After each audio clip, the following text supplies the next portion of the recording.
안녕하세요. 저는 서울대학교 치과병원 구강암외과 한정준입니다. 오늘 저는 구강암외과 교과서 20장 입원 환자 관리와 응급처치에 관해서 말씀을 드리고자 합니다.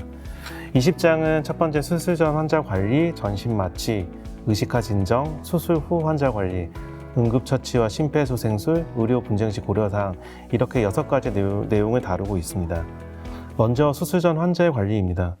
수술 전 환자의 평가의 목적은 수술 및 마취팀 구성원들에게 적절한 정보를 제공해서 가장 적절한 수술 및 마취를 행하고자 하는 데 있습니다.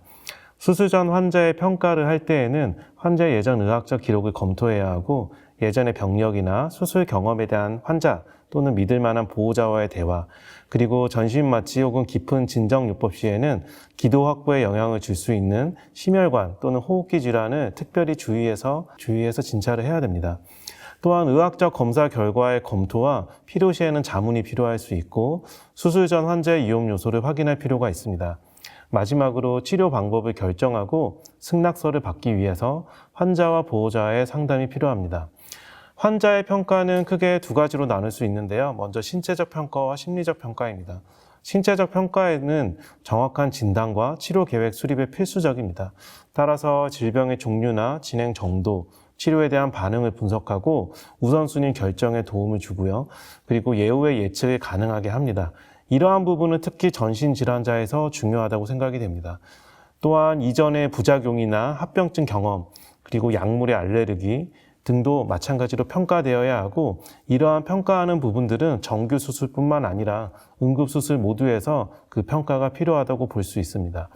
두 번째로는 심리적 평가인데요. 환자가 수술에 대해서 우선 잘 이해하고 있어야 됩니다. 특히 기능이나 심리적인 변화가 야기되는 수술을 할 때에는 특히 이런 심리적 평가에 대한 부분이 매우 중요합니다. 수술 전 환자 관리의 2번째 부분은 의무기록입니다. 의무기록이라고 하면 입원기록, 특수검사기록지부터 시작해서 수술기록지, 경과기록지, 퇴원 개요에 이르기까지 여러 문서를 포함을 합니다. 이러한 의무기록은 지속적인 환자 관리와 타 진료 의료기관과의 기록 교환, 또한 의학적 평가, 또 향후에 발생할지 모르는 법적인 문제 등을 필요할 수 있기 때문에 잘 보관하는 것이 필요합니다. 따라서 의무기록은 바람직하게 작성하는 것이 필요한데요. 주로 이제 많이 사용되는 방식이 문제 중심의 의무기록 방식입니다. 이 방식은 모든 자료가 문제 중심으로 정리되어 있기 때문에 굉장히 체계적이고 신속한 치료에 임할 수 있다는 장점을 가지고 있습니다. 흐름을 보시면은 정보를 먼저 체득을 하고 그것을 바탕으로 문제 목록을 작성하게 됩니다. 이를 바탕으로 치료 계획을 세우게 되고 향후에는 문제를 추적하고 경과를 기록하게 됩니다. 물론 경과 기록 방식은 여러분들께서 많이 아시고 계시는 SOAP 방식대로 기록이 이루어지게 됩니다. 이제 본격적으로 수술 전 환자 관리에 있어서 수술 전 처치에 대해서 말씀을 드리고자 합니다. 수술 전 처치는 먼저 수술 전 정규 검사가 있습니다. 물론 이제 최종적인 진단명을 얻기 위한 그런 검사도 당연히 필요하겠지만 수술 중 또는 후에 양호한 전신 상태를 유지하고 또 환자분이 갖고 계시는 타 질환과 관련된 그런 신체 이상에 대해서 대처하기 위한 목적으로 수술 전 정규 검사가 필요합니다. 전신 마취에 필요한 검사는 혈액 검사, 뇨 검사, 간 기능 검사, 흉부 방사선 사진 검사, 심전도 등이 필요할 수 있고 수술의 특성에 따라서 또 다른 다양한 특수 검사들이 필요할 수 있습니다. 또한 2번째로는 수술 전에 환자의 신체 조건의 개선이 필요합니다. 수술 후에는 수술로 인해서 조직 손상이 발생하고 수술 후에 섭취 제한이나 장애가 발생하기 때문에 이러한 것들이 방치되게 되면 체중 감소와 영양 결핍이 예상됩니다. 따라서 건강한 성인 같은 경우에는 하루에 2,500에서 3,000kcal 정도의 영양이 공급이 필요하다고 볼 수 있습니다.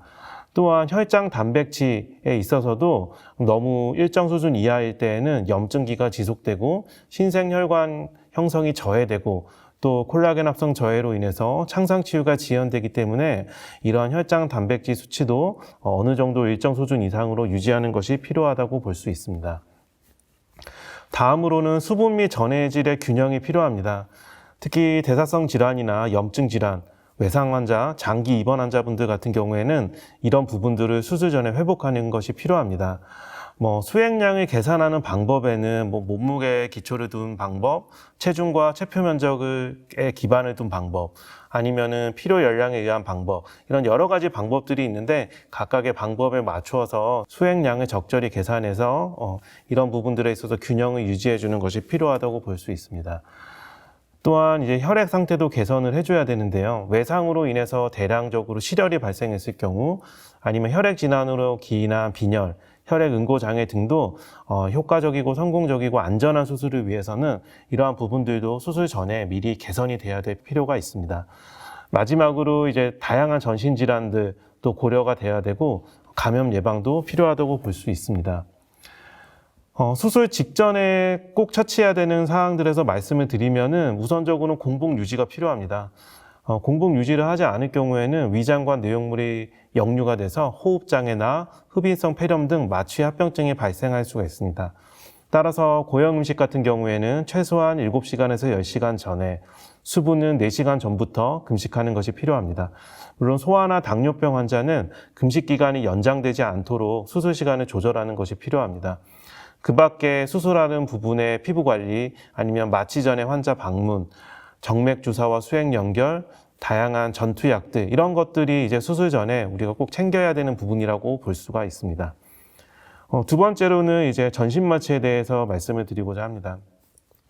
전신 마취에 대해서 오늘 말씀드리고자 하는 것은 기관 내 삭관과 제반 전신 마취제에 대해서 말씀을 드리고자 하는데, 전신 마취는 기관 내 삭관을 하게 되는데, 이 기관 내 삭관은 전신 마취를 안전하게 유도하고 무의식 상태 중에 심폐 기능을 비롯한 조직의 적절한 기능을 유지하기 위해 필요합니다. 대부분 이제 전신 마취 시행할 때 기관 내 삭관은 용이하게 이루어지는 경우가 많은데, 가끔씩은 이러한 부분이 어렵게 느껴지는 부분들도 있습니다. 그러한 기관 내 삭관을 어렵게 하는 그런 사항들을 보면은 해부학적인 고려사항이 있을 수가 있습니다. 예를 들면 짧은 목이나 하악 발육이 부전이 있는 분, 상악 국의 돌출, 아니면 큰 혀를 가지고 있는 수술 환자 같은 경우에는 이러한 해부학적 구조로 인해서 기관 삭관이 좀 어려움에 처할 수도 있습니다. 두 번째로는 이제 치아 손상, 악관절 장애, 경추 운동 장애도 기관 내 삭관 시에 고려해야 될 사항이 될 수 있습니다. 마지막으로는 이제 모디파이드 말란파티 분류가 또 포함이 될 수 있습니다.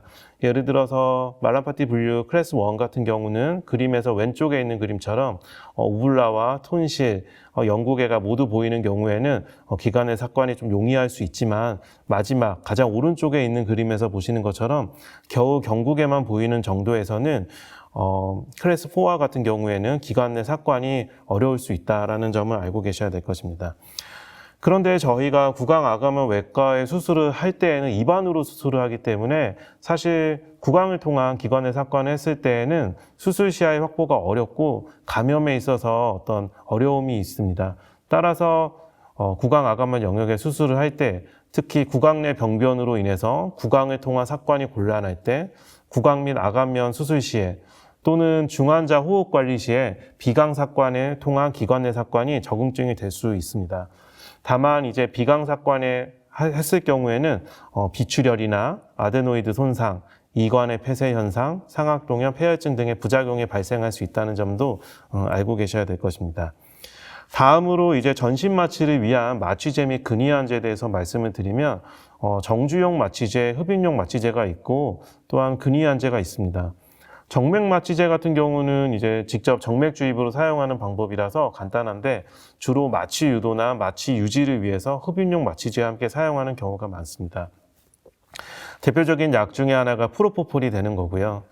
두 번째 흡입 마취제 같은 경우는 이제 엔투오나 엠플루란, 아이소플루란, 데스플루란, 세보플루란 등 여러 이제 가스 흡입 마취제가 사용이 되고 있습니다. 근위안제는 이제 사용하는 목적은 기관 내 삭관을 용이하고 수술 환자의 적절한 호흡 관리를 가능하게 하기 위해서 주로 사용이 됩니다. 또한 근위안제는 수술 시야를 양호하게 확보하고 수술 조작을 원활하게 하는 데도 도움이 됩니다. 근위안제는 이제 작용 기전에 따라서 탈분극성 근위안제와 비탈분극성 근위안제로 나눌 수가 있습니다.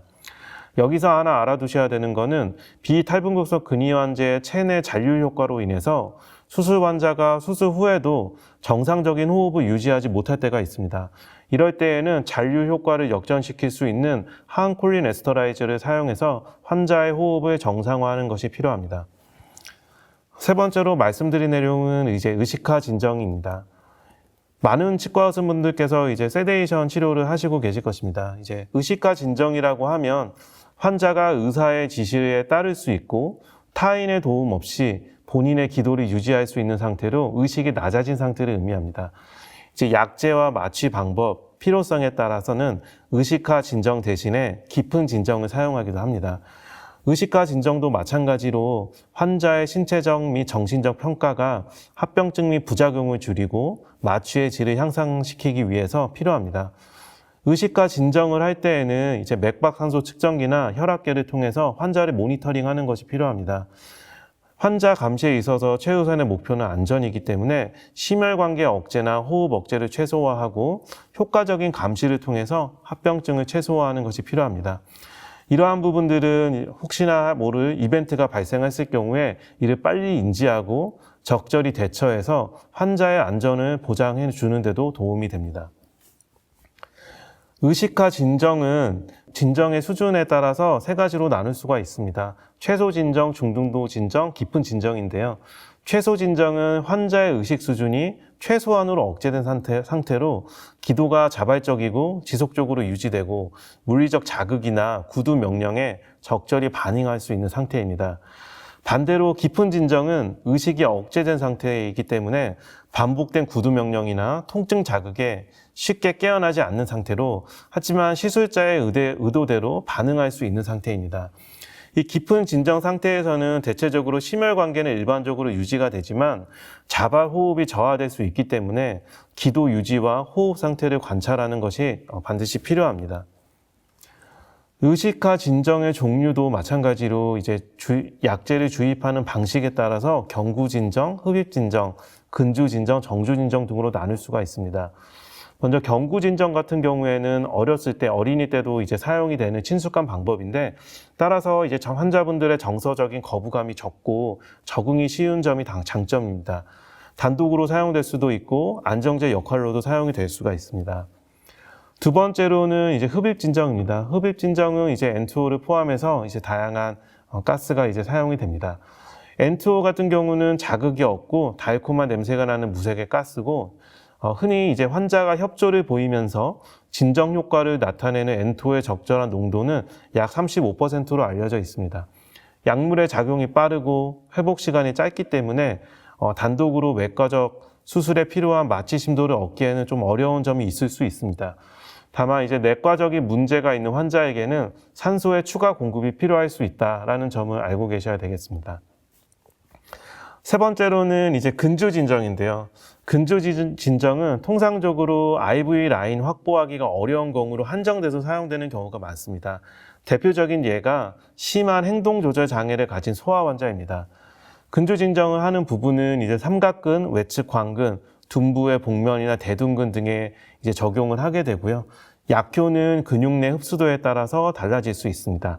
미다졸람이나 다이아제팜 그리고 케타민 등이 이제 사용되는 약제들의 종류입니다. 마지막으로 이제 정주 진정에 대해서 말씀드리려고 하는데요. 정주 진정은 적은 용량의 진정제, 진통제, 항불안제를 이제 섞어서 투약할 수 있는 장점이 있습니다.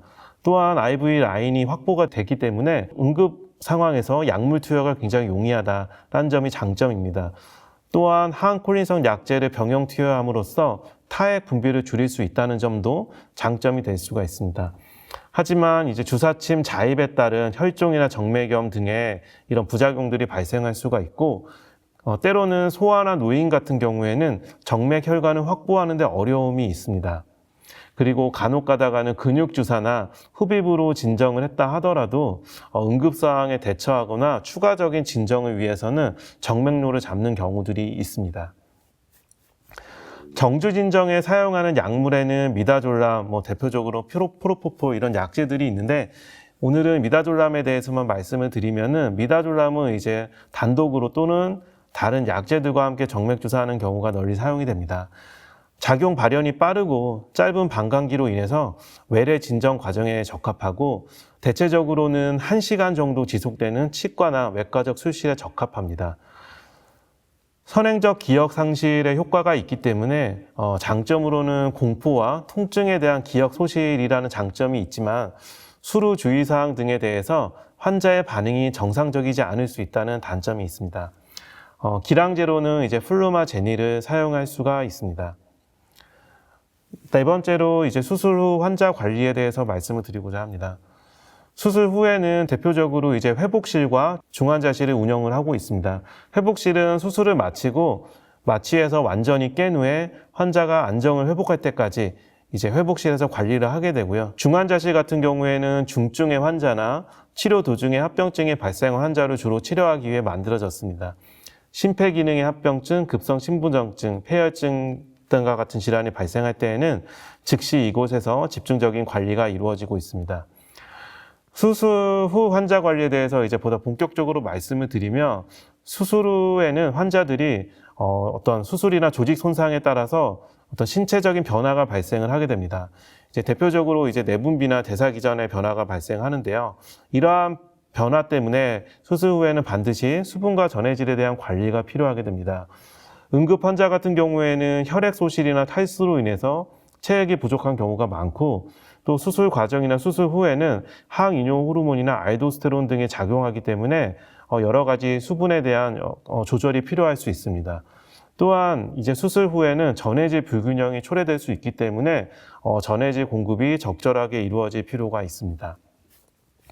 다음으로는 마찬가지로 수술 후에는 실혈량이나 여러 가지 환자의 심폐기능, 기저질환의 종류 이런 것들을 바탕으로 해서 수혈의 필요성의 유무를 결정해야 되고 수술 후에는 신체 회복을 위해서 에너지 대사가 필요한데 따라서 그에 따른 영양 공급이 필요합니다.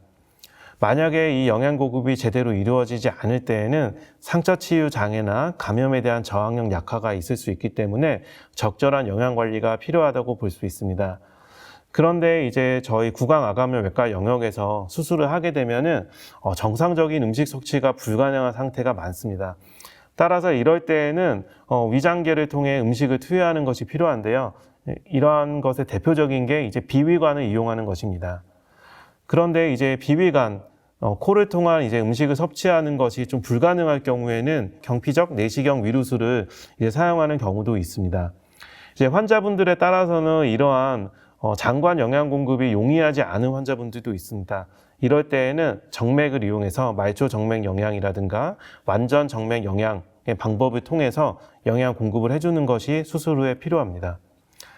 이 외에도 수술 후의 환자 관리에는 수술 후의 합병증에 대한 관리가 필요하고 여러 가지 수술 후에 환자분이 갖고 계시는 전진 상태에 따른 회복에 대해서 환자별로 이제 스페시픽하게 관리해 주는 것이 필요하다고 볼 수 있습니다.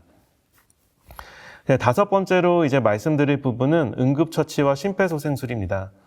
이제 응급처치의 이제 단계에 대해서 오늘 간략하게만 말씀드리고자 합니다. 응급처치의 단계에 있어서 생존사슬의 첫 번째 단계는 심장 정지를 인지하고 구조 요청을 하는 데서 시작을 하게 됩니다.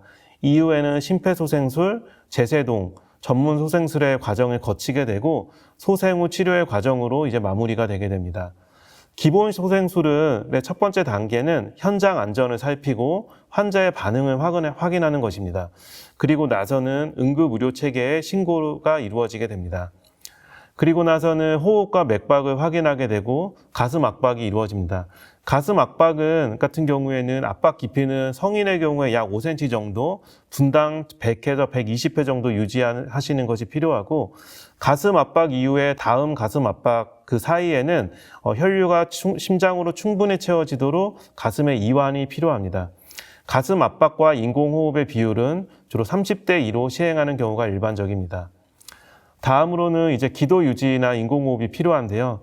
기도 유지는 일반인 구조자 같은 경우에는 머리를 젖히고 턱 들기, 그림과 같은 방식으로 이루어지게 되고 응급의료 종사자 같은 경우에는 머리나 목의 외상의 증거가 없는 심정지 환자의 기도를 확보할 때에는 머리를 적기고 턱뜨기 방법으로 기도를 유지하게 되고 척추 손상 위험이 있는 환자에 대해서는 척추의 움직임을 제한하는 것을 고려해야 됩니다.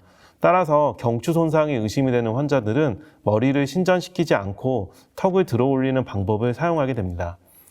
그 외에도 입이나 입 인공호흡, 입코 인공호흡, 백마스크 인공호흡, 전문 기도기 삭관의 인공호흡과 같은 여러 가지 방법을 통해서 인공호흡을 행하게 됩니다.